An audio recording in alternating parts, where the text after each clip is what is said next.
Welcome to ScotDance Ontario Webinar Series number 1, Volunteering to Line Up or Marshalling. This was designed originally to be a live webinar. There were a couple of sound problems, so just re-recording it to post up on our social media.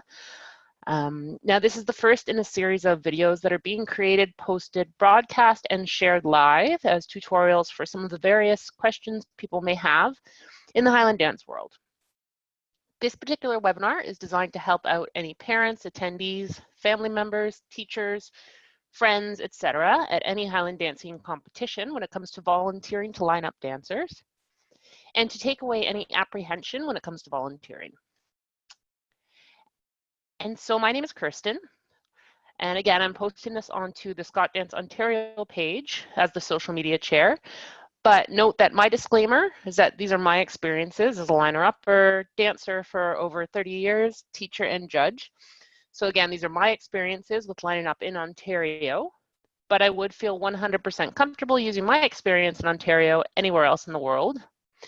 And I'm confident that most of this webinar can be applied worldwide. So again, this webinar is posted to our Facebook page as a recording. It'll also be on the website. And if you'd like a copy of the slides, just send us a Facebook message or just note in the comments that you'd like the slides and put your email address, and I'll have them sent to you.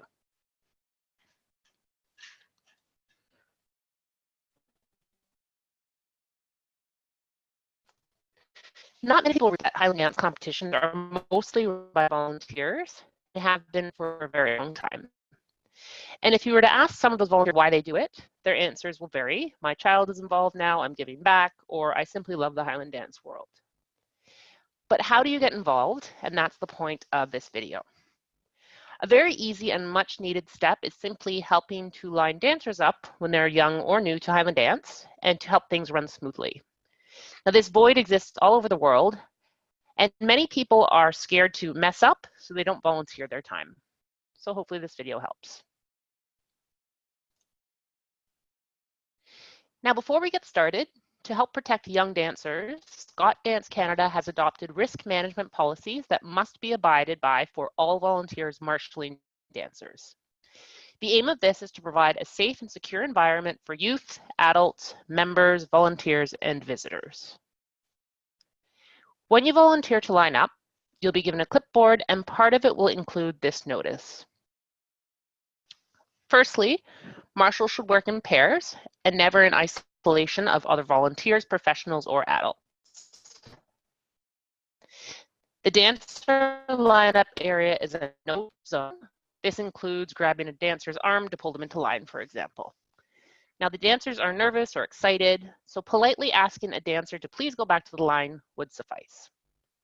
It's important to be conscious of the tone used when talking to dancers. Next, if a dancer has a number that needs repinning or assistance with something, whether it be helping to retie a shoe or help do up their vest, it's recommended to have their parent fix it or always work in pairs.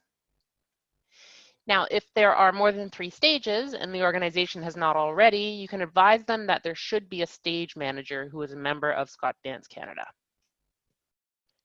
Now, you can expect that the organizer will go over these rules with you. And lastly, if an issue does arise, again, work in pairs and preferably call the stage manager to deal with the issue. You can report any issues to the Risk Management Committee at this email, scotdancecanada.riskmanagement@gmail.com.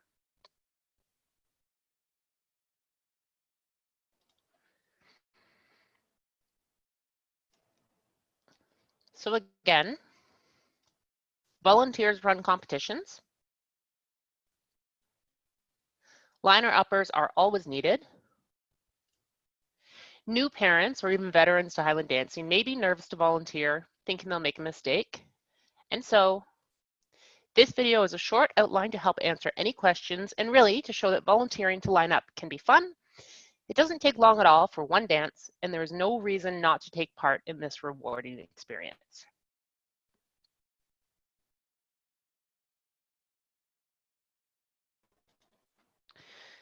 So just a quick summary of what we'll be covering. Firstly, how do I sign up to volunteer? Then we'll touch on what exactly happens when you volunteer to line dancers up. Then we'll talk about lining up from the left-hand side of the stage. Next, we'll cover what happens with the last group of dancers. And then we'll touch on what happens when dancers are missing or out of order. Then I'll go over one important point about the sword lineup. And then lastly, I'll show an example of lining up for the reel. And then finally, I'll throw in some tips and tricks that may help you, the organizers, and the judges when lining dancers up.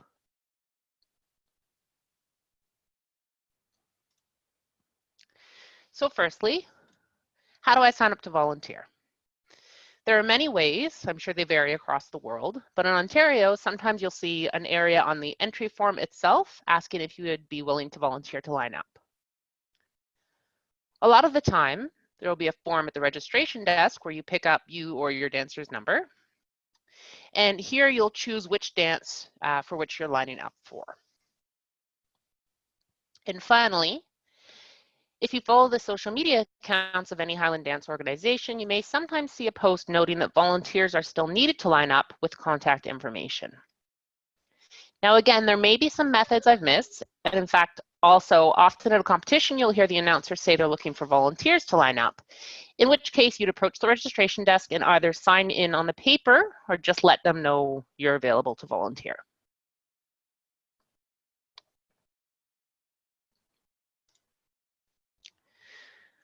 So now we'll touch on what it looks like when you line up. You'll either hear your name called, or if you know that the dance you'll be lining up for is approaching soon and the one before it is almost over, you can go to the registration desk. You'll be given a clipboard or binder with different sheets of paper on it. Each of these sheets of paper represents an age group in one level. So let's have a look at what that exactly looks like. So as I said, you'll be given a clipboard or package of papers, and they'll look something like this. Sometimes you'll have boxes next to each number to tick off the dancers, but you don't necessarily need them. And then next, the organizer will call the groups to the lineup area or areas. You should line your dancers up in order from lowest to highest number, with the lowest at the front of the line. Then tick each number. So your sheet will look something like this. So dancers 101, 103, 105, 106, etc. are all here, and 102 is not, 104 is not, etc. Now give this a bit of time. You don't really have to cross dancers off if they're not in the group that needs to go on stage now. So for example, if dancers 101 to 103 or 104 are about to walk on stage, only now would you consider dancer 102 not here. Now, as a quick side note, you can ask either the organizers or the judge whether they would like 3 or 4 dancers on stage. This is up to the judge or judges. So this brings us to how to group the dancers. So let's say we're sending up 3 dancers at a time. I like to draw a box or a circle around the dancers that are ready to go.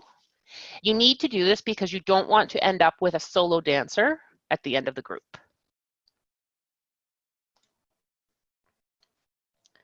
Once the group has started dancing, finish drawing your circles or boxes. You may have some dancers showing up late. We'll talk about that a bit later. But for now, draw your boxes right to the end of the group, grouping them on your paper.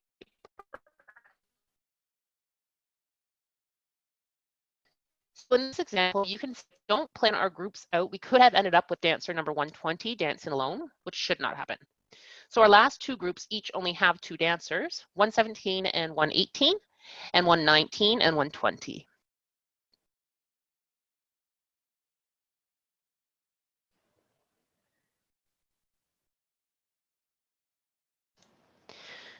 So now we'll talk about some notes when you're lining up from the left-hand side of the stage. When the dancers step on stage, they must be in numerical order from the judge's perspective. If you're lining up from the left-hand side of the stage, when you have younger or newer or primary dancers, or even for any group, you may need to line each group up in reverse order before they go on stage to make it easier for them and the judge, rather than the judge need to switch dancers over for each group or order for each group. So if somebody was lining up from the left side of the platform, dancers would be lined up at this side of the stage like this.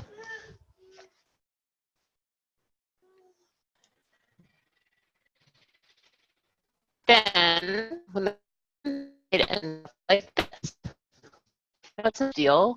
The judge will ask the dancers on the ends to switch places, but to help keep the day running smoothly and to avoid confusion for the dancers, you can help by lining each individual group up in reverse order at the side of the stage. So dancers would line up like this at the side of the stage. And then when they walk onto the platform, they'll be in the correct order. Now, alternatively, you could line your entire age group, so all of your dancers, up in reverse order. This is up to you. There's no wrong or right way to do it, just suggestions. It's really whatever works at the end of the day. So next, I'll touch on what happens with the last group of dancers. Sometimes it's hard for a judge to tell when one age group or level of dancers is finished and the next one is starting, especially when they're close in ability or age or height. At most competitions, on the back of your clipboard, you'll have a notice saying last set. I've also seen flags at some competitions that are placed on the stage, or sometimes even nothing at all. But the liner-upper should signal somehow to the judge that this is the last set in an age group. This often just means holding the last set notice up high so the judge can see it and acknowledge it, or a flag being placed on stage, or I'm sure there are many other methods. It can be difficult as a liner-upper to remember, but it is important to let the judge know when a last set is taking the stage.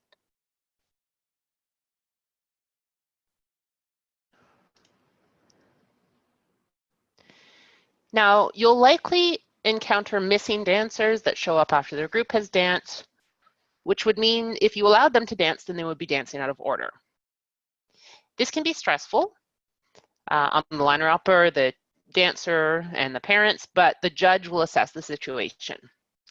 You can approach the organizers or the judge to explain the situation, and the judge will decide what to do. You can then relay to the parent that the judge has decided such and such.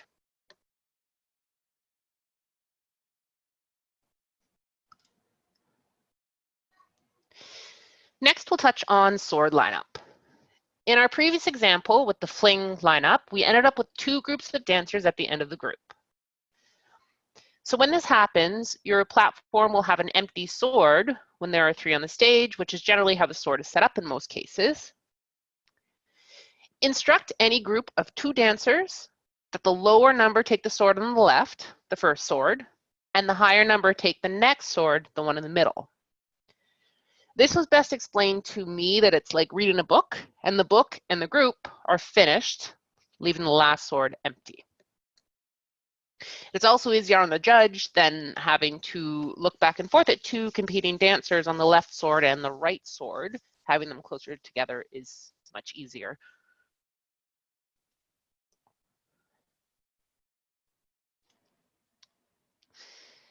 And just as we're on the subject of the sword, we'll just quickly touch on sword setup. As a marshal, you may need to set up swords or help a less experienced dancer fix theirs if it was displaced by the previous dancer.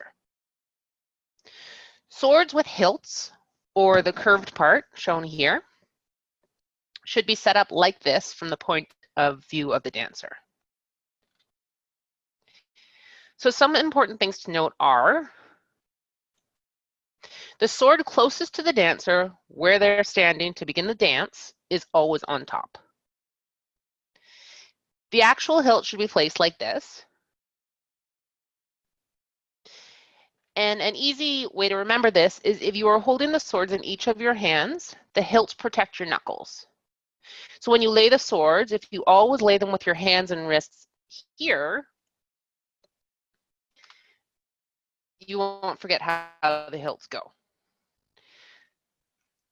And lastly, when you're trying to get the swords lined up properly, remember that you don't count the handles, only the blades when trying to keep the lengths the same. Now again, just as an aside, feel free to screenshot any of these. I know I may be going through everything quite quickly. Either screenshot it or take a snippet, or again, like I mentioned before, send us a quick note and happy to send you the slides.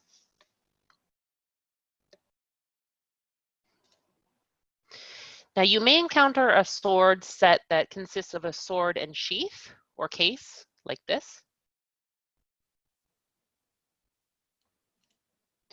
Again, the sword closest to the dancer will be on top, where the case or sheath is treated like the second sword. So your hilt, by where the dancer stands at the start of the dance, is facing the same way as in our previous example, with the case acting as the second sword underneath the actual sword itself.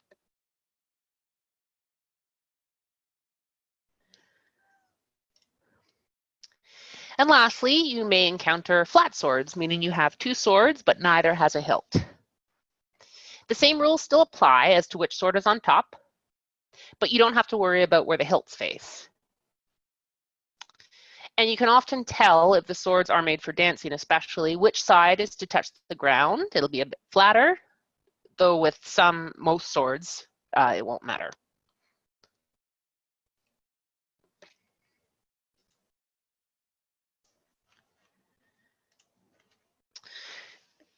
So the final thing we'll touch on is lining up for the reel.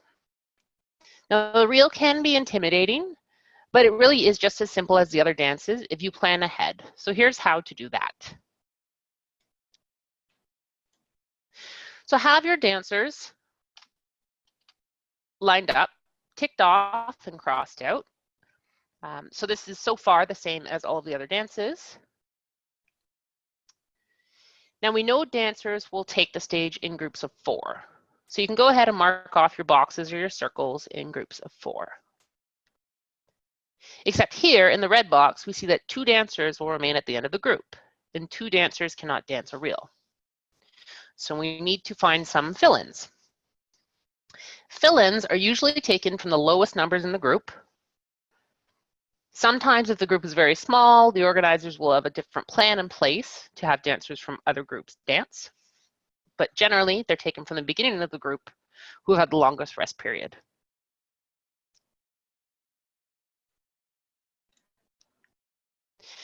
So generally what we would do here is let dancers number 102 and 103 know that once they finish dancing to not leave the lineup area. They'll wait there when they're finished dancing, have a bit of a break, remove their numbers from their kilts, and remember, if you need to assist, then have another marshal assist you or have their parents help out. Remove the number and hold it for them while they dance. And then they'll fill in to dance with dancers 118 and 120 for their reel. And just another note, similar to the sword, you'll line up from left to right, like reading a book, dancer 118, then 120, and then the 2 dancers without numbers, your fill-ins. Now let's try another example where we would have had 4 dancers on the stage. So first we make a group of 3 dancers. Here it would be 112, 114, and 115.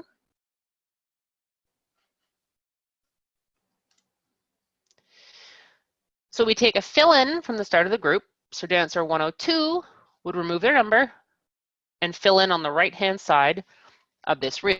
So it would be 112, 114, 115, and then dancer 102 without a number.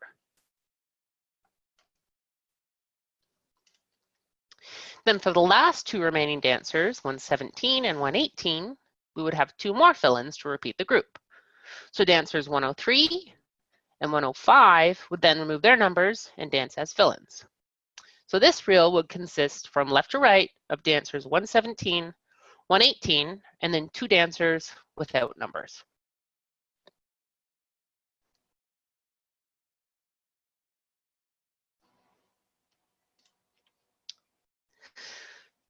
So now we'll look at an example with three dancers at the end of the group. In this case, dancers 112, 114, and 115.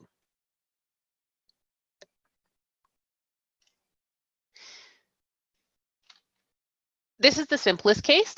We would simply have 102 fill in.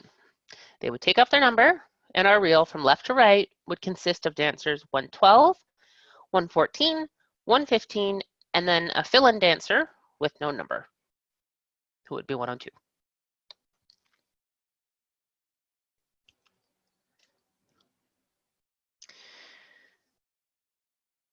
Okay, so at this point, if it was live, we would go to a Q&A period, which we won't do just because this is recorded. I will try to pull the questions that I did have from the webinar that we held live a few months ago, just to try to answer them in the comments. So I'll skip past this part for now. And in conclusion, just a few tips. I'm sure there are more. Please throw them into the comments, but these are just a few that I've gathered. 1, count your dancers every so often. Make sure nobody's run off or isn't dancing even though you've checked them off.